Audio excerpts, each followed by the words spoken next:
El propósito de las profecías, según el libro del Apocalipsis, no es infundir miedo. De hecho, se trata de todo lo contrario, a pesar de lo que hayas visto por ahí. Y en este video voy a mostrarte por qué. Estas revelaciones que ofrece el último libro de la Biblia son las visiones de Juan Apóstol que Dios le mostró para inspirarnos a vivir por Cristo. Debemos ver estas revelaciones apocalípticas como advertencias y preparativos para lo que vendrá y no como el fin del mundo. Es cierto que vivimos en un momento rodeado de cambios profundos en la sociedad y el mundo en general, lo cual nos lleva a pensar que, según el Apocalipsis, se trata de la señal de la víspera de la llegada del Anticristo y los eventos devastadores del período de tribulación. Pues bien, el libro del Apocalipsis, esa sección tan enigmática y para muchos incluso inquietante de nuestra Biblia, tiene un propósito definido. Dios no incluye nada en su palabra sin una razón válida. Si decidió revelarnos todo lo que el apóstol Juan contempló, es porque hay algo que Dios desea que comprendamos y asumamos con responsabilidad. Para empezar, cuando mencionamos Apocalipsis, muchas personas inmediatamente asocian el término con catástrofe, caos y fuego, ¿cierto? Sin embargo, presta atención, el nombre Apocalipsis deriva del griego apocalipsis, que significa revelación. Así es, revelación. No se trata solo del fin del mundo, sino de la revelación sobre cómo se desarrollarán los eventos hasta alcanzar el desenlace definitivo de esta historia en la que todos estamos involucrados. Por cierto, manténgase hasta el final del video para una reflexión especial que he preparado solo para usted. Si siente que estas enseñanzas bíblicas le enriquecen, le invito a dejar un comentario en este video. Continuemos. Ahora, en lo que respecta al final de los tiempos, ¿qué observamos hoy a nuestro alrededor? Transformaciones por todas partes, ¿no es cierto? Cada día surgen nuevas tecnologías, las tensiones entre las naciones crecen continuamente y ni hablar de los problemas ambientales que parecen no cesar. La Biblia ya mencionaba que estas serían señales de los tiempos venideros. Pero estén tranquilos, porque no es motivo para entrar en pánico. En el centro del Apocalipsis, primer libro, capítulo 9, encontramos la sexta trompeta, un sonido celestial que no solo anuncia un juicio, sino que también es una llamada a la reflexión. Cuando el sexto ángel tocó su trompeta, una voz resonó desde los 4 rincones del altar dorado frente a Dios, ordenando la liberación de los 4 ángeles que estaban encarcelados junto al gran río Éufrates. Esta escena nos lleva a un entorno donde la justicia divina está lista para obrar de una manera nunca antes presenciada en la historia de la humanidad. Así que, al sumergirnos en las palabras del primer libro del Apocalipsis, capítulo 9, comprendemos cuán crucial es el momento que se describe allí. Imagina el sonido de una trompeta reverberando por todo el cielo. No es un sonido cualquiera, es una advertencia, un llamado de alerta de que algo crucial está por ocurrir. En este caso, es el anuncio de un juicio divino, pero también una oportunidad para que hagamos una pausa y reflexionemos sobre cómo estamos viviendo. La voz que Juan escuchó desde los 4 rincones del altar dorado nos habla directamente, nos insta a despertar, a mirar a nuestro alrededor y a examinar si nuestra vida está verdaderamente alineada con lo que Dios espera de nosotros. Porque, amigos, las decisiones que tomamos hoy y las acciones que realizamos diariamente tienen un impacto en el futuro. Ahora, al hablar de estos 4 ángeles que estaban encarcelados junto al río Éufrates, ¿te has detenido a reflexionar sobre su significado? La Biblia no incluye detalles sin razón. El río Éufrates tiene un peso tremendo en la historia bíblica, desde su mención en el Jardín del Edén hasta su papel como escenario central en los eventos finales. Esos ángeles encarcelados ilustran que Dios tiene un control absoluto sobre el bien y el mal y que nada escapa a su voluntad. La orden para liberar a estos ángeles, dada por el sexto ángel tocando la trompeta en el primer libro del Apocalipsis, capítulo 9, versículo 14, representa un punto de inflexión. Es como si Dios estuviera diciendo: ha llegado el momento de ver quién está realmente conmigo. Esto, por supuesto, es un llamado para reflexionar sobre nuestra fe, nuestra devoción a Dios y cómo contribuimos a su reino aquí en la tierra. ¿Quiénes son esos 4 ángeles encarcelados en el Éufrates? Esta pregunta nos impulsa a explorar no solo la geografía terrenal, sino también la espiritualidad y la historia de la rebelión angelical. Estos ángeles, a diferencia de los mensajeros celestiales conocidos como Miguel y Gabriel, son seres que eligieron rebelarse junto a Lucifer, convirtiéndose en ángeles caídos, ejecutores de un propósito maligno que será liberado en un momento crucial de la historia humana.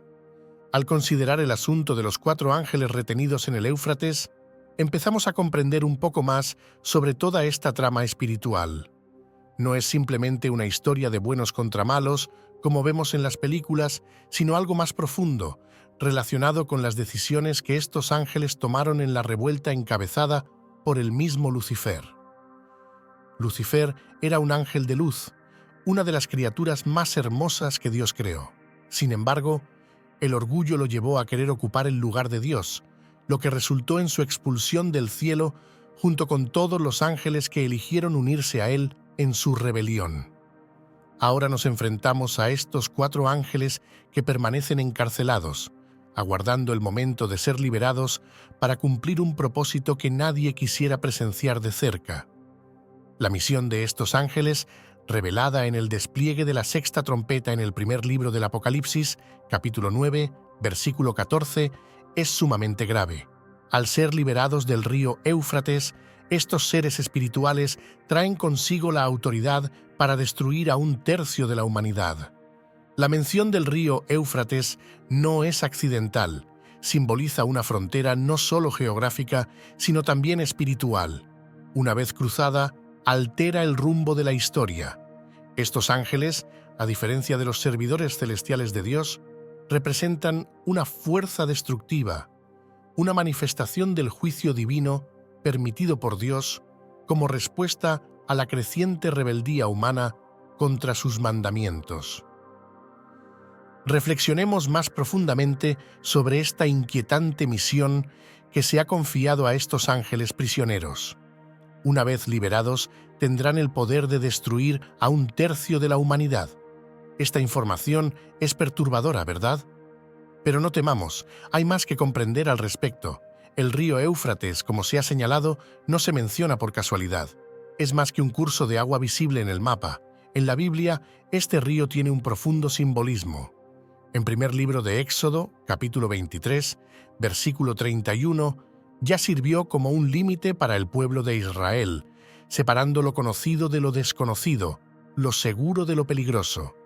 En este pasaje del primer libro de Apocalipsis, capítulo 9, versículo 14, el río aparece nuevamente, pero esta vez como una frontera espiritual, una línea que, cuando los ángeles la crucen, marcará un antes y un después en la historia de la humanidad. Reflexionemos un poco sobre estos ángeles. No son como los ángeles de los que solemos escuchar, aquellos que traen mensajes de Dios o nos protegen. No, estos ángeles tienen una misión completamente distinta. Son agentes de un juicio divino, una respuesta de Dios a la rebelión humana que ha crecido a lo largo de los siglos. Es como si Dios estuviera diciendo: «Hasta aquí. Han cruzado los límites, han ignorado mis mandamientos, ahora las consecuencias comenzarán a manifestarse». Aunque esta revelación sea impactante, no debemos perder de vista el amor y la misericordia de Dios. Incluso en los momentos de juicio, su amor siempre está presente. Dios no se deleita en la muerte del impío, sino que quiere que todos se arrepientan y encuentren vida. La liberación de estos ángeles y la consiguiente devastación no deben ser vistas únicamente como actos de juicio, sino también como un llamado al arrepentimiento. Dios, en su infinita misericordia, siempre precede sus acciones justas con advertencias y oportunidades para que volvamos a Él. Tal como en los días de Noé, cuando el arca estaba abierta hasta que llegó el diluvio, ahora se nos insta a entrar en el arca de refugio en Cristo antes de que las puertas de la gracia se cierren definitivamente. Debemos comprender algo fundamental.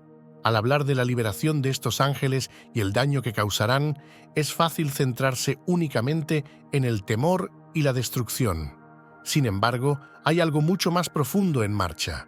Dios está usando esto como un último recurso, un llamado urgente para que despertemos y reconozcamos que el camino que seguimos podría no ser el correcto. Pensemos nuevamente en la historia de Noé. En ese momento, la maldad se había propagado tanto que Dios decidió empezar de nuevo. Antes de desatar el diluvio, Dios brindó una oportunidad para que las personas se arrepintieran. Noé dedicó años a construir el arca y durante ese tiempo también advertía a la gente sobre lo que estaba por suceder. El arca estaba abierta para quien quisiera entrar, pero las personas ignoraron la advertencia y continuaron viviendo como si nada fuera a pasar. La magnitud de ese ejército angelical, mencionado en el primer libro de Apocalipsis, capítulo 9, versículo 16, como 2 veces 10.000 veces 10.000, lo que equivale a 200 millones, subraya la gravedad y el alcance mundial del juicio que se avecina. Esta fuerza imponente no solo simboliza el poder destructivo que se desatará, sino que también refleja la gran cantidad de almas que aún necesitan volver a Dios con arrepentimiento y fe. Hermanos y hermanas, al escuchar sobre este ejército de 200 millones de ángeles, lo primero que puede venir a nuestra mente es ¡qué miedo! Sin embargo, veámoslo desde otra perspectiva. Este número, que parece tan intimidante, en realidad refleja la inmensidad del amor y la paciencia de Dios. ¿Cómo es eso? Permíteme explicar. Considera esto un ejército de 200 millones de ángeles listos para llevar a cabo el juicio divino es algo que no puede pasarse por alto, ¿verdad? Sin embargo, al mismo tiempo, es un recordatorio de que aún hay muchas personas en este mundo, muchas más que 200 millones, que necesitan escuchar el mensaje del Evangelio, conocer el amor de Dios, arrepentirse y vivir por la fe. Esta revelación en el primer libro de Apocalipsis, capítulo 9, más que revelar el poder destructivo del juicio, destaca la urgencia del llamado a la Iglesia.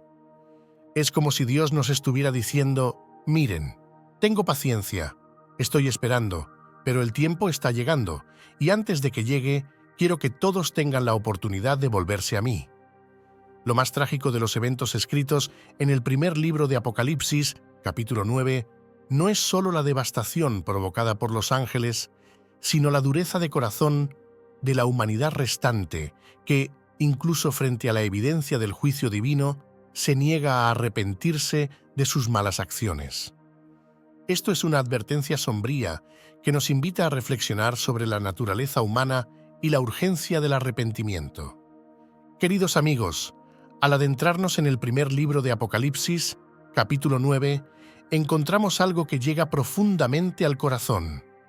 No se trata solo de la devastación, que ya es bastante difícil de asimilar por sí sola, sino que lo que realmente nos impacta es la reacción de la gente. En medio de todo lo que sucede, vemos una dureza de corazón desgarradora. Es como si, incluso con todo derrumbándose a su alrededor, incluso con señales claras de que Dios está llamando la atención de la humanidad, muchos decidieran mantener sus corazones cerrados. Ven la destrucción y experimentan las consecuencias de sus acciones, pero en lugar de volverse hacia Dios, se aferran aún más a una vida distante de Él. Esto es algo que debemos tomarnos el tiempo para reflexionar en nuestras propias vidas, las ocasiones en que Dios intentó llamar nuestra atención y, sin embargo, decidimos ignorarlo. Esa dureza de corazón no es nueva, ¿cierto? La hemos visto en la Biblia en varias ocasiones, desde los tiempos de Egipto, cuando el faraón se negó a escuchar a Moisés, hasta Jonás, que trató de escapar de la misión que Dios le había dado. La historia se repite, mostrándonos que muchas veces preferimos aferrarnos a lo conocido, incluso si eso nos aleja de Dios. Estos eventos apocalípticos, tan aterradores en su descripción, forman parte del propósito redentor de Dios. Funcionan como un ultimátum para que las personas reconozcan su soberanía, se vuelvan hacia Él y abandonen su vida de rebeldía. El juicio divino siempre se lleva a cabo con reticencia, después de múltiples oportunidades de gracia y misericordia. Al revisar estos eventos descritos en el primer libro de Apocalipsis, capítulo 9, puede ser fácil caer en la trampa de ver solo el lado oscuro, juicio y destrucción. Pero quiero que veamos más allá. Dios, en su esencia, es amor y gracia. No se deleita en el sufrimiento ni desea la condenación de nadie. Toda esta parte difícil de la historia, la que habla de juicio y destrucción, tiene un propósito más grande, es un llamado de amor. Piénsalo a lo largo de toda la Biblia, desde el primer libro de Génesis, capítulo 3, versículos 14 a 15, hasta la venida de Jesús, Dios da una y otra vez oportunidades para que su pueblo regrese a Él. Desde los tiempos de Adán y Eva, pasando por Noé, Moisés y los profetas, cada paso en la historia está marcado por la paciencia y la esperanza de Dios de que entendamos su amor y elijamos vivir en armonía con ese amor. Estos eventos apocalípticos pueden parecer un ultimátum, sí, pero es el ultimátum de un padre que ya lo ha intentado todo. Ha enviado mensajes, ha dado señales, ha hecho promesas y las ha cumplido. Ahora nos está diciendo: hijos, por favor, entiendan. Es hora de regresar a casa. Es hora de abandonar esa rebeldía, esa vida que no los llevará a nada bueno. Dios ejecuta su juicio con reticencia. No lo hace porque quiera, sino porque en su justicia perfecta no puede ignorar el pecado para siempre. Sin embargo, incluso en esos momentos de juicio, la misericordia y la gracia de Dios están presentes. Él espera hasta el último momento posible, ofreciendo todas las oportunidades para que nadie se pierda. Este panorama apocalíptico no debería inducirnos al miedo, sino a la vigilancia y la santidad. Estamos siendo llamados a vivir de una forma que refleje nuestra esperanza en Cristo, nuestra fe en su retorno y nuestro compromiso con la justicia divina. Como Iglesia, nuestra misión es difundir este mensaje de arrepentimiento y esperanza, preparando los corazones para el regreso del Señor. Es fácil dejarnos llevar por el temor al leer sobre estas visiones apocalípticas, ¿cierto? Pero, presta atención, lo que Dios verdaderamente desea de nosotros no es miedo, sino atención y acción. Él quiere que estemos alertas, vigilantes y, más allá de eso, que vivamos de una forma que muestre al mundo entero la fe que tenemos en nuestros corazones. Estamos esperando el regreso de Jesús, ¿verdad? Y esa espera no es pasiva, no se trata de sentarse a esperar sin más. Es una espera activa, como si nos preparáramos para recibir a alguien muy importante en casa, limpiamos, ordenamos, nos arreglamos, hacemos todo lo posible para que esa persona se sienta bienvenida y querida. Con Jesús es lo mismo. Nos preparamos llevando vidas que reflejen su amor, vidas de santidad, lejos del pecado y llenas de actos que demuestren nuestro compromiso con la justicia divina. Pero eso no es todo. Como Iglesia, tenemos una misión importante entre manos. Debemos difundir el mensaje de arrepentimiento y esperanza. Aún hay mucha gente allá afuera que no conoce la verdad, que no ha sentido en su corazón la esperanza que tenemos. Esa es nuestra tarea, preparar los corazones de esas personas, mostrarles que existe una esperanza real y viva, y que esa esperanza tiene un nombre y un apellido: Jesucristo. Conforme nos acercamos al clímax de la historia humana, tal como está delineado en las Escrituras, la importancia de nuestro testimonio como cristianos es aún más crucial. Somos llamados a ser luces en la oscuridad, embajadores del reino de Dios, proclamando la esperanza del Evangelio hasta los confines de la tierra. Nuestras vidas deben reflejar el amor de Cristo, atrayendo a otros hacia la salvación antes de que las puertas de la gracia se cierren para siempre. Estamos viviendo un momento crítico en la historia y no es exagerado decir que cada día que pasa es un paso menos hacia nuestro encuentro con el Señor. En este viaje, Nuestra misión y responsabilidad como cristianos no puede ser más clara. Necesitamos brillar, sí, pero no por nosotros mismos. Debemos permitir que la luz de Cristo, que habita en nosotros, brille a través de nuestras vidas. Somos llamados a ser luz en medio de la oscuridad. No necesitas mirar muy lejos para darte cuenta de que la oscuridad nos rodea. Hay dolor, sufrimiento e injusticia. Muchas cosas entristecen nuestros corazones, pero es precisamente en esas situaciones donde nuestra luz debe brillar con más intensidad. Nuestra vida y testimonio deben ser esa luz que guía, que da esperanza y señala a Cristo como la única verdadera solución a los problemas del mundo. Sumergirse profundamente en las Escrituras nunca ha sido tan esencial como ahora, entendiendo las profecías y los signos de los tiempos. El conocimiento de la palabra de Dios no solo es para nuestro crecimiento espiritual personal, sino también una herramienta indispensable en la evangelización y el discipulado. Conocer las Escrituras nos prepara para responder a las preguntas y dudas de aquellos que buscan entender los tiempos que vivimos. Estamos viviendo en un momento que nos exige tener los ojos bien abiertos y el corazón alineado con la palabra de Dios. Sumergirse en las Escrituras no es solo algo para los domingos, sino un llamado que debemos responder cada día de nuestra vida. Es fundamental conocer realmente lo que Dios nos dice a través de la Biblia, ya que ahí encontramos respuestas a preguntas que a veces parecen imposibles de resolver. Entender las profecías y las señales de los tiempos en los que vivimos es crucial, pero no para intentar predecir fechas ni adivinar cuándo regresará Jesús. El propósito es otro: vivir de una manera más consciente y preparada. Cada señal y cada profecía cumplida son recordatorios de que nuestra esperanza no está en este mundo y de que nuestro verdadero hogar nos está esperando. La Iglesia, el cuerpo de Cristo, desempeña un papel esencial en la preparación de los santos para el retorno del Señor.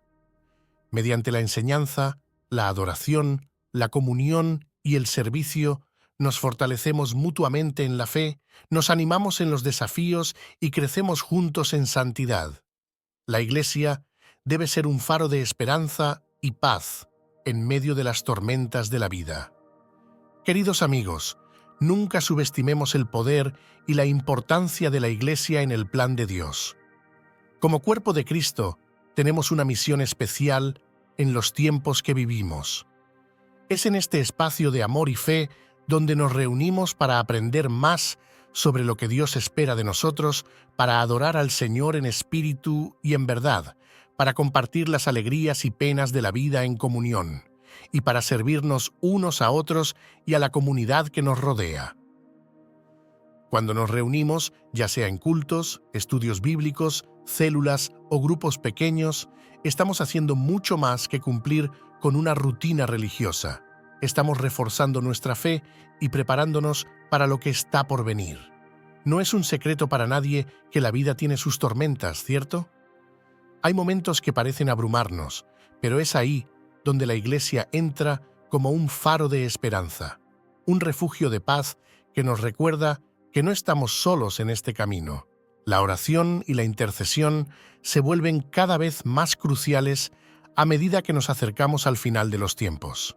A través de la oración nos conectamos con el corazón de Dios, buscamos su dirección para nuestras vidas e intercedemos por aquellos que aún no lo conocen. La oración nos prepara espiritualmente para enfrentar las adversidades y nos capacita para ser agentes de cambio en el mundo. Estamos caminando en un tiempo que exige, más que nunca, rodillas dobladas y corazones orientados hacia el cielo. La oración, esa conversación sincera con Dios, es una de las cosas más importantes. Es el hilo que nos conecta directamente con el corazón del Padre. Al orar, no es un simple monólogo, sino un diálogo. Dios nos habla tanto como nosotros le hablamos a Él. En esa conversación encontramos guía, consuelo e incluso corrección para nuestras vidas. Interceder por los demás es uno de los actos más nobles que podemos realizar.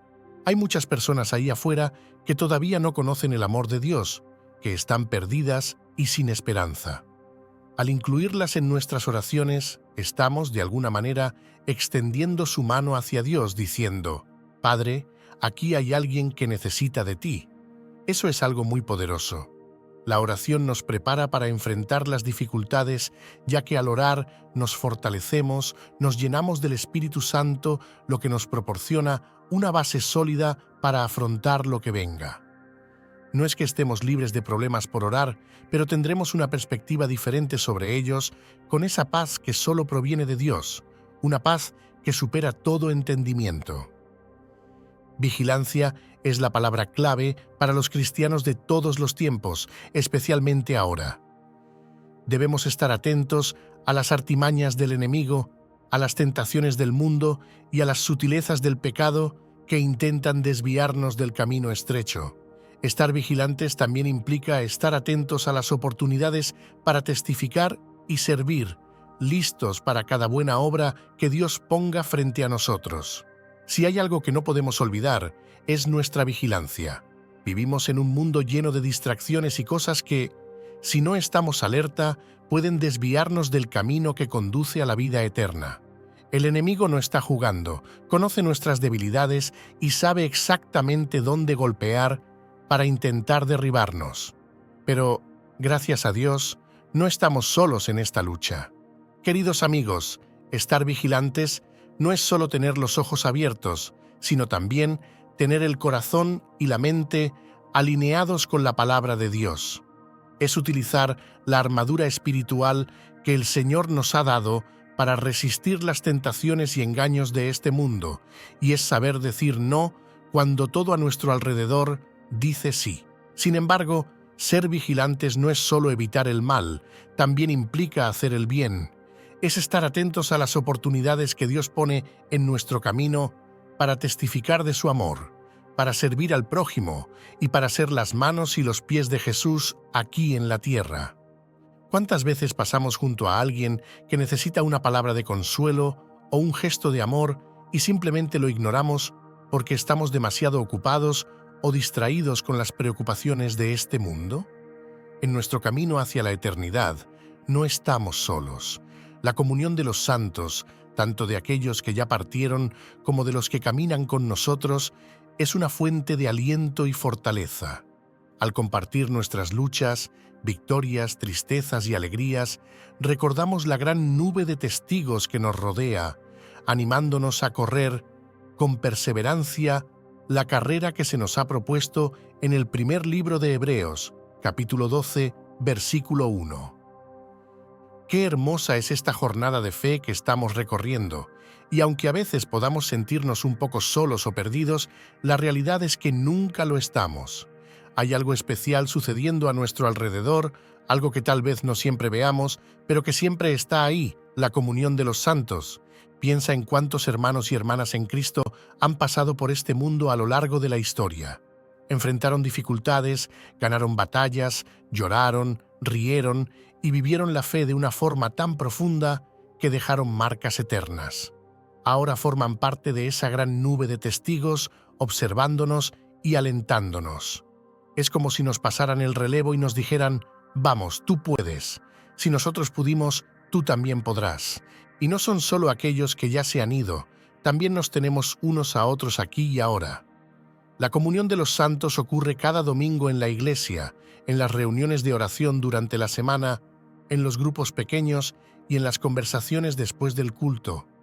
Cada vez que nos reunimos y compartimos la vida, fortalecemos esa comunión, brindándonos fuerzas para continuar, incluso frente a las tribulaciones y desafíos que nos depara el fin de los tiempos. Nuestra esperanza sigue firme en la promesa de la gloria eterna. Esta esperanza no se basa en las circunstancias efímeras de este mundo, sino en la realidad eterna del reino de Dios.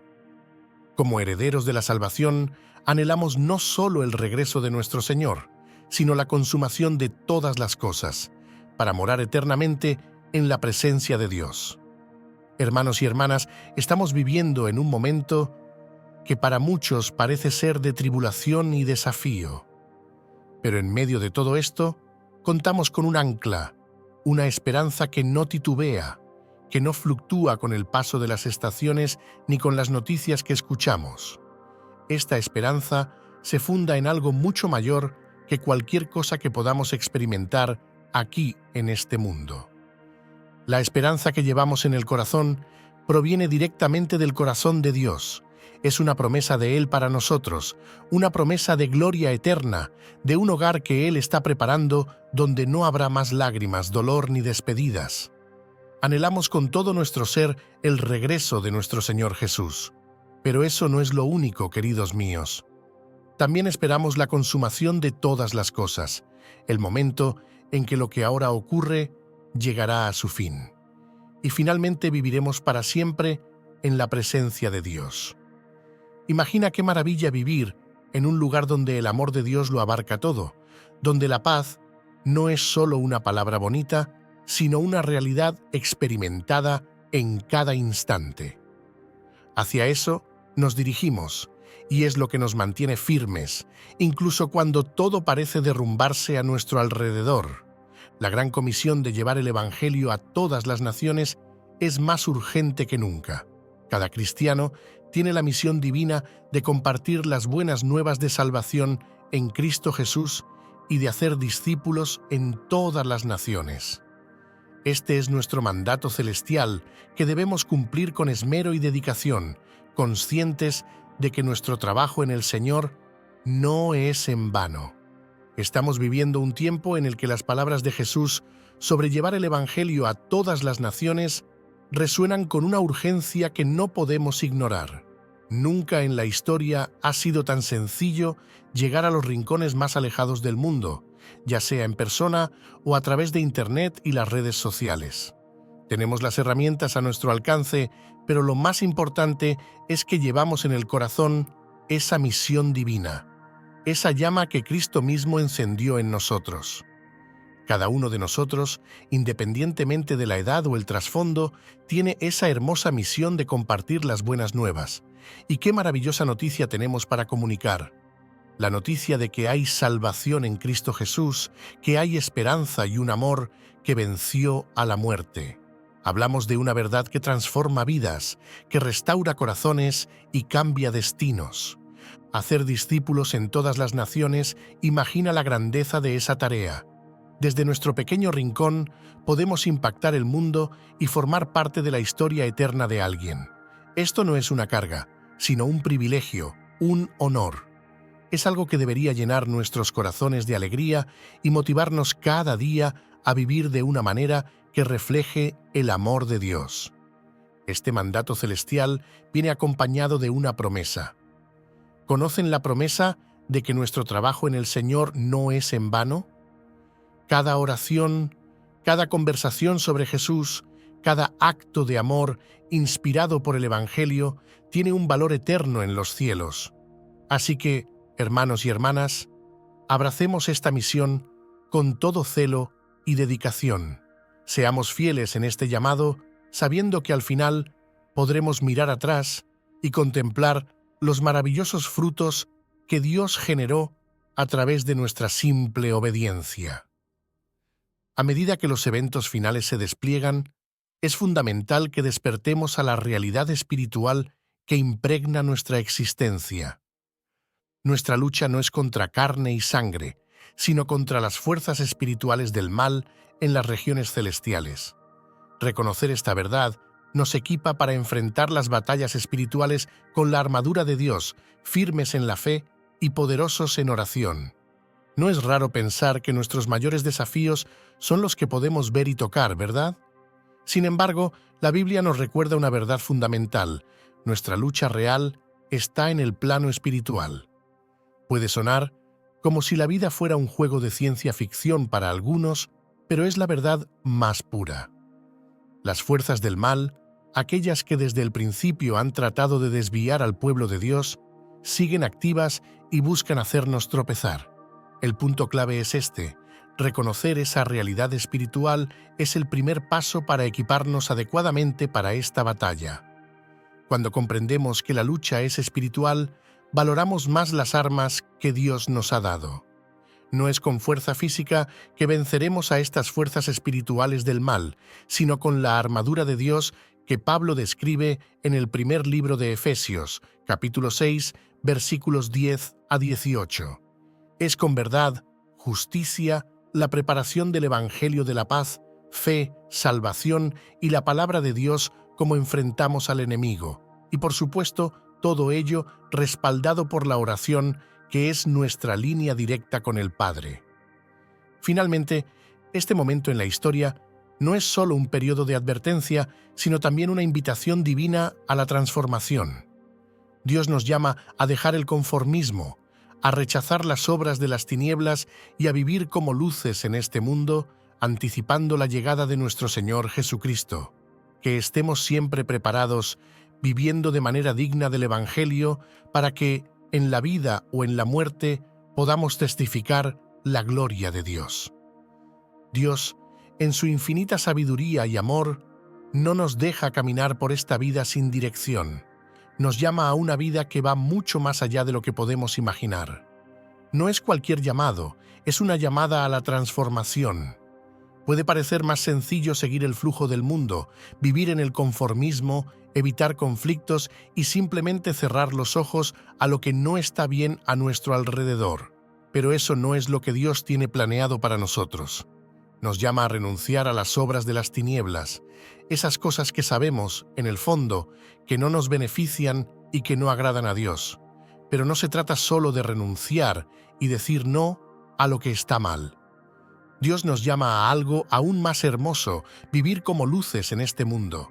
Imagina lo que significa ser luz en un mundo tantas veces marcado por la oscuridad, ser esperanza para aquellos que están perdidos y amor donde hay odio.